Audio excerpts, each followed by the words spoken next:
আসসালামু আলাইকুম। আশা করি আপনারা সকলেই ভালো আছেন। আমিও ভালো আছি। তো বর্তমানে এখন আমি আছি হাইল এয়ারপোর্ট, সৌদি আরবের ছোট্ট একটি শহর। আর এখন বসে আছি ওয়েটিং রুমে। কারণ প্রবাসীদের জন্য ওয়েটিং রুমটা খুব দুঃখের।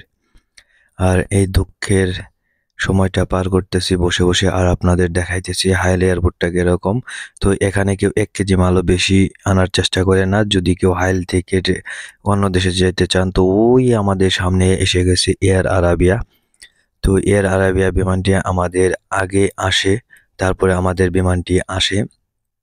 তো যাই হোক, কোনো প্রবলেম নাই। ওয়েটিং করতে, করতে আমাদেরটাও এসে গেছে। সকলেই দেখেন লাইনে দাঁড়ায় গেছে। আমি একটু পরে দাঁড়াবো।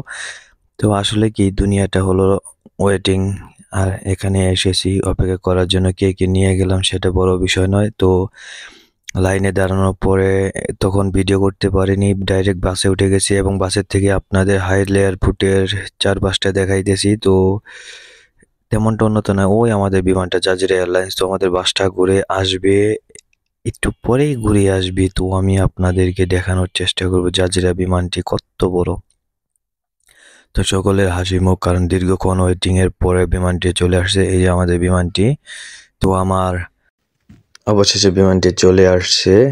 যাই হোক, অপেক্ষা করাটা যে কষ্টের, আর এই কষ্টটা প্রবাসীদের কাছে কিছুই না, তেমন কিছু না। তো আবার আমাদের বিমানটি কুয়েত এয়ারপোর্টে ট্রানজিট দিবে, সেখানেও ৪ ঘন্টা ওয়েটিং করতে হবে। আসলে কি কষ্ট তেমন কিছু না।